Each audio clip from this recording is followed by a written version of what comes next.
Hello, you're listening to the Game Club podcast presented by the Terrible Video Gamers Club. The Game Club is our version of a book club, but for video games. I'm your host for Yeah. the podcast, Tyler Schatz. Joining me are one Gary Delaney. Nobody can hear I'm you, here. Gary. Hi, everybody. Everyone said he waved. He waved. Yeah. Hi, everybody. And then Stephen Howard. Aloha. Also joining us for this session of the Game Club is Alex Purdy, who is out on assignment right now, doing some stuff, unable to join us for the recording. So, to kind of bring this back up here, we did this a little while ago. Basically, we're going to do kind of, as we mentioned, this is our book club for video games. We're going to get together every so often and suggest a video game to play. We'll have a suggestion list of video games that we're going to play, spin a randomizer to figure out which game we're actually going to play, and then go off and play the game and come back and discuss it here. So kind of just to give everybody an introduction to who we have kind of joining us here today. We'll kind of just go around here a little bit and kind of talk about our favorite kind of games and stuff like that. So, Gary, you look like you wanted to talk, so I'm going to throw it over to you first. I have no words. I probably my gaming goes back to like a Super Nintendo, and currently I'm a primary Xbox gamer. I'm maybe gonna dip my feet into this PC thing, but yeah. I think I'm the oldest one of the group. I have played some games before these kids were out of high school. So yeah, I'd say like I probably got into serious gaming in college when I got a secondhand Xbox and played Halo 2 and talked a lot of smack on Halo 2. As you do in Halo 2 in college. Yes. My favorite thing to do is talk smack or be offensive. So yeah. I'm as a preference of games, I usually like games with other people because otherwise I'm just sitting in a room doing creepy things to strange NPCs. So yeah, that's me. Do you have like a kind of favorite genre of games that you like to play, Gary, or?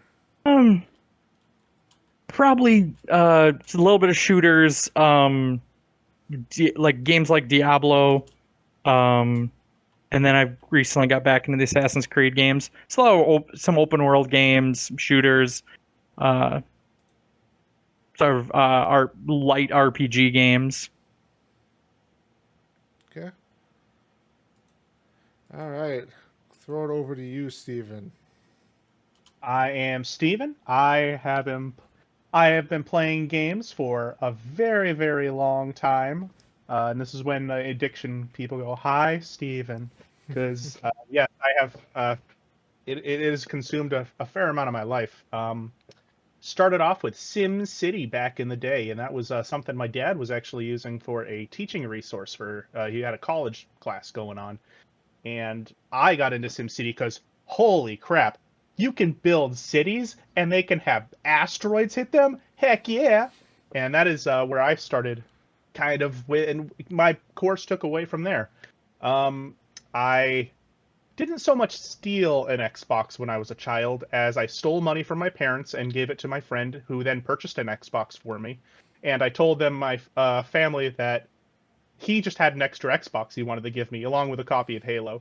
And that was my first console that I ever got. Just revealed that to... Don't worry about my parents. Revealed that to them eventually. But... so I started off with kind of Halo on the console, and I transitioned to Morrowind. And Morrowind was just such a fun game. And that is really the game that the first one I just lost hours and hours of my life to. As I started to, I guess, grow up, or just get older, I still play all of the Elder Scrolls type games. Open world, what are they? RPG type games. But then I also really got into strategy games, real-time strategy and just turn-based strategy. So things like Civilization, which is something Civ 3 I again lost so much of my life into, just so much of my life. And obviously I had to get Civ 4, Civ 5, Civ 6, and then kind of transition to more games like, and there's a meme out there that says the strategy pack games for people who you don't understand how intelligent they really are, just ask them type games. And that being a derogatory comment, it's the games that people play to make themselves feel really smart. And so those are the things like now I'm playing Stellaris a lot. I play, I'm trying to think about it. A lot of the Total War games. I love the Total War games.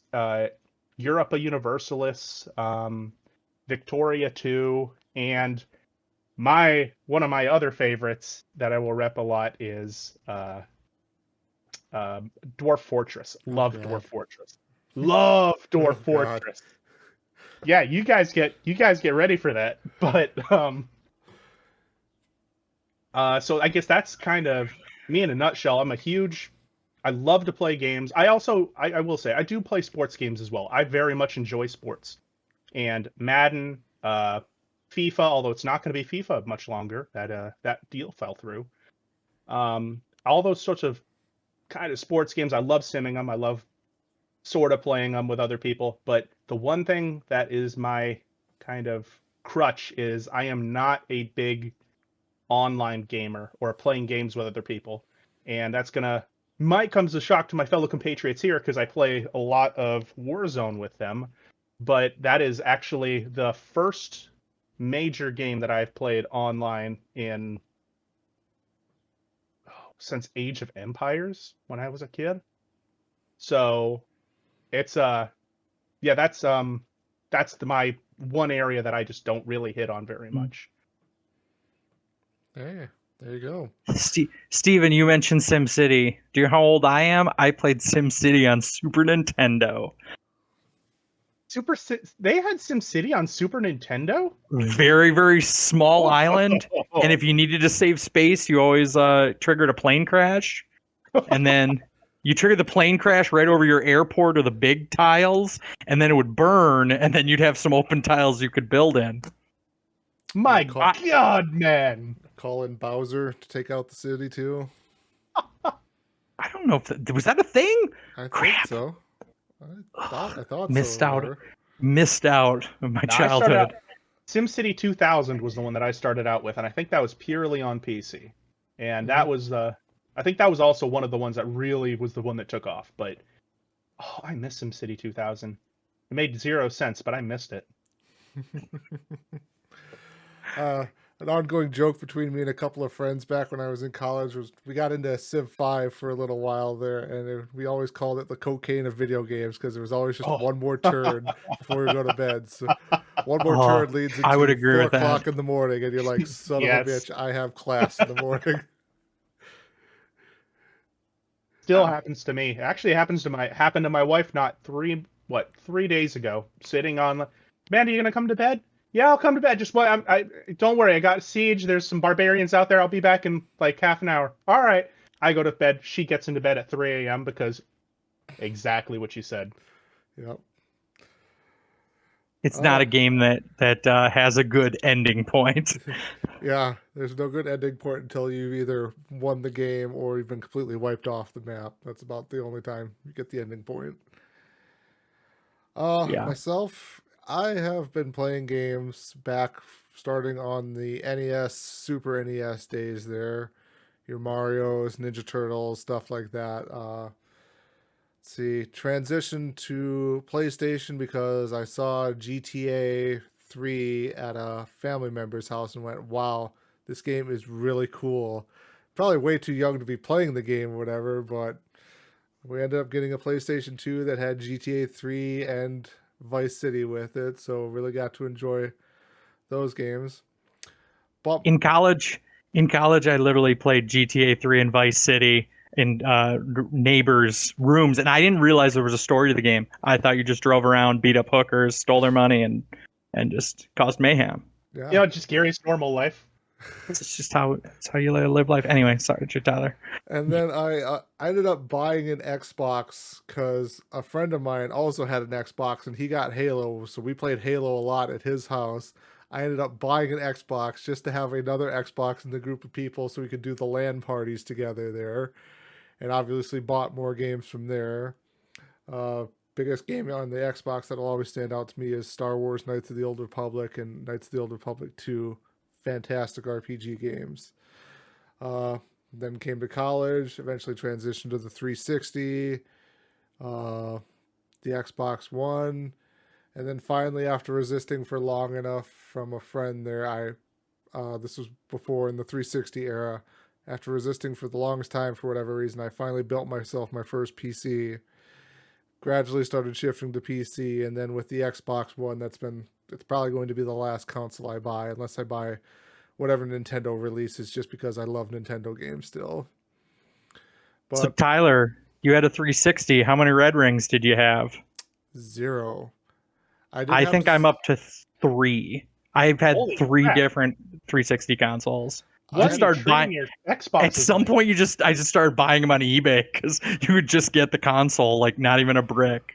Like when I first got it, I literally left it on for like I think half a day, and then like a couple days later, it red ringed. I did have I to had send. two X. Oh, sorry. I was gonna say I did have to send mine in because there was something screwed up with the component on it where it kept like putting a green color filter over the Sure. screen, but that got fixed. I had two Xbox 360s, and I had zero problems with either. They just got old eventually. I actually gave one to my wife's sister, and I assume she threw it out at some point. My stuff is from the NES on up to every other console I've owned is sitting in the closet there in a bunch of nice boxes.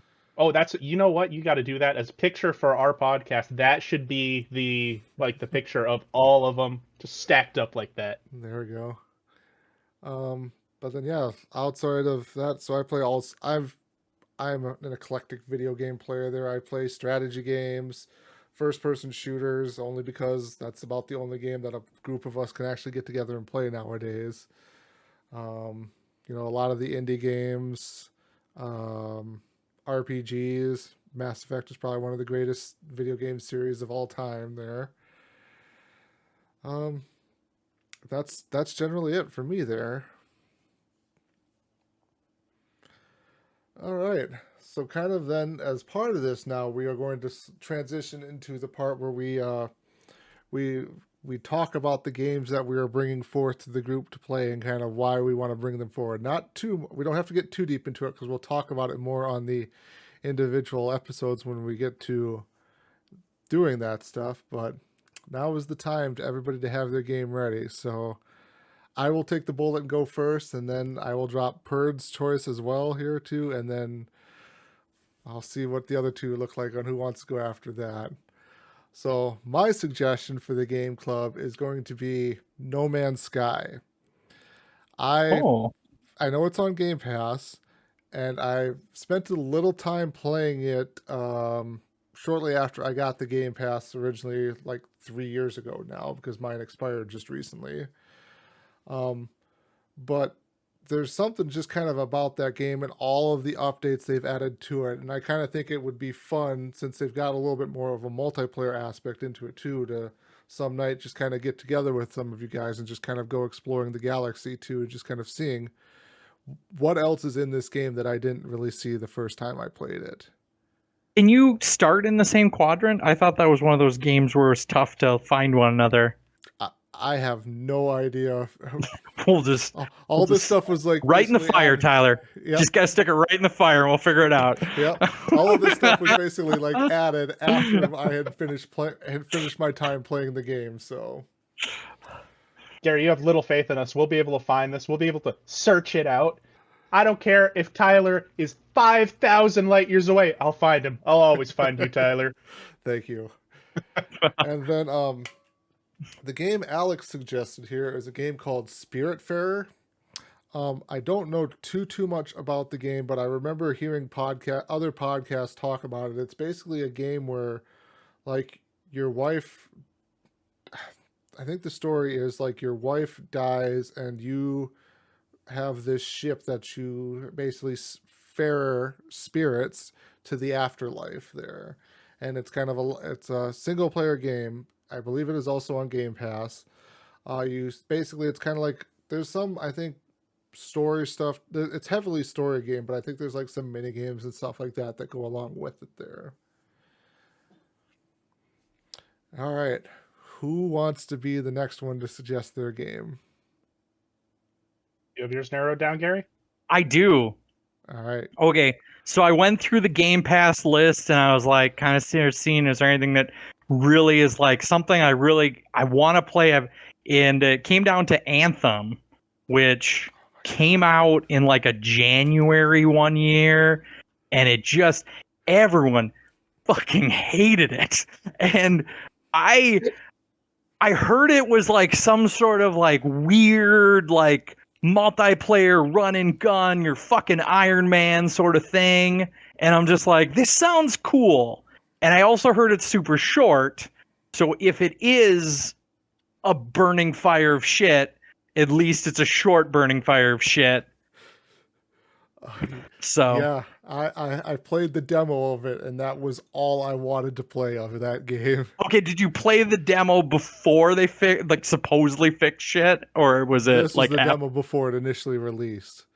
Oh, yeah. It also had some real like Anthem holds the record of all like them thinking it was going to be a franchise and then be like, well, we're never going to make another of these games, and then it's like, and we don't know what's going to happen to Mass Effect now because yeah, this game this game basically put BioWare like on a short leash there. Oh yeah, because it was that game, and then there was the other Mass Effect. So the Mass Effect Andromeda. Yeah, so it's Mass Effect Andromeda. Yeah. Yeah, which was developed by a completely different team, but still it's a Mass Effect game, so it gets tied to BioWare. And then BioWare dropped Anthem, which Anthem was a flaming dumpster fire basically from the word go. I want to make an amendment to this here, Gary. So I don't remember. I don't remember if Anthem is actually still up and running for everyone to play. Like, I think you can maybe still get into it. So if there's an issue, Gary, with us not getting into Anthem here, I want to give you the option to have another game in there. I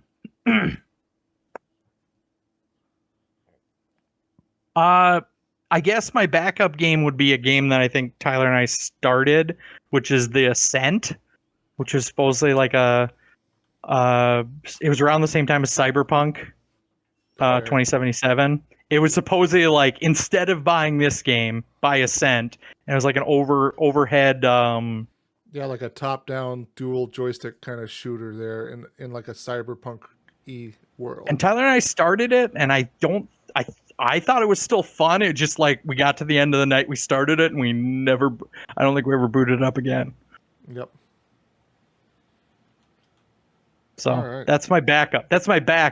Yeah, Anthem still fucking works. I want to try Anthem. It's Anthem first and then The Ascent. Got it. Okay. All right. Steven.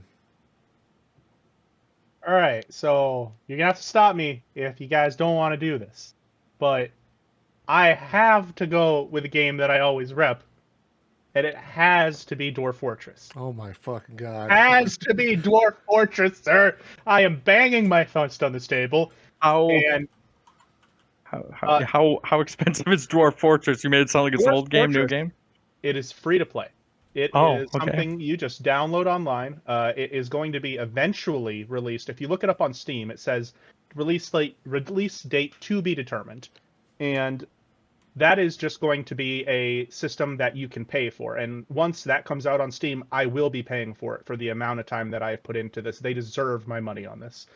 But it is on Dwarf Fortress is on a website. Let me get it real quick. Well, anyway, you can direct us to it some other time. We'll figure it out. Yeah, no, it's Bay 12 Games, and basically you download it from there, open it up, and you don't have to install it, don't have to do anything like that. You could just go down in the apps list and run it. The only hitch is going to be it runs in a very kind of a weird style. So it's all I don't know exactly how to say this, but little individual pixels, characters. It's characters. So like the dwarf will be represented by a smiley face, or the human will be represented by a U, etc., etc. It's not graphically intense. It is very systemically intense. It is down to the organs of each individual creature are determined within the game. And so it is an open world game, and it is a game that continues forever unless you play it. So we'll have some obvious stipulations as to when it ends, because we're not going to just play it forever. And it is a very difficult game to master, and actually I'd say a little bit of a difficult game to start too. So Just like my dick. All right, be prepared to provide a bunch of helpful hints and stuff like that. Oh, I will. Oh, how did I know you were going to choose that game? Come on, come on. All right. Well, we've got our choices. I am going to share my screen here now. Oh, Well, All right. I'm watching something. Everyone can see it? yes. No, I need to click no. it. Hold on. Did I say watch? There we go. Stream? Got it.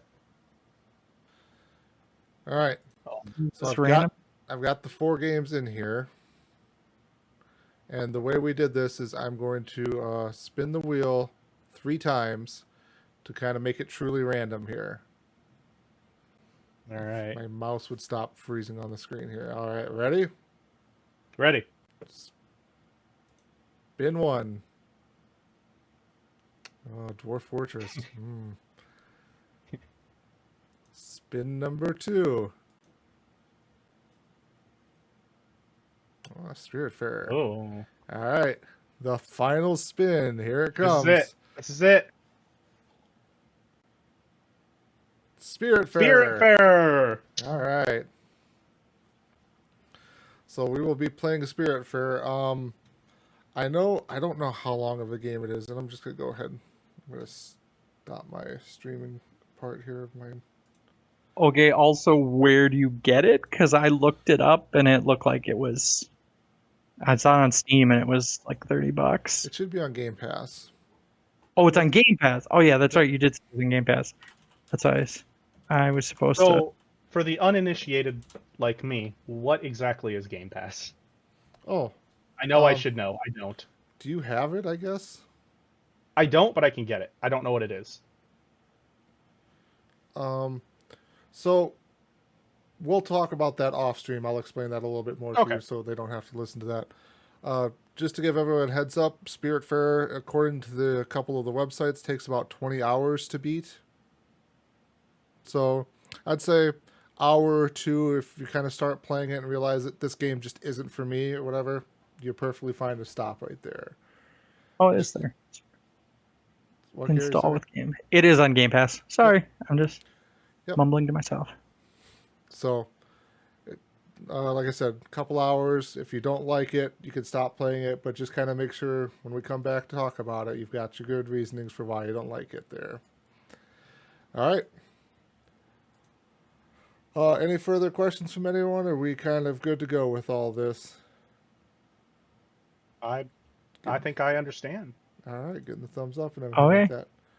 All right, well, All right. that should do it for this episode of the Game Club podcast. As we said, join us next time for when we discuss Spiritfarer. Thanks for listening, everyone.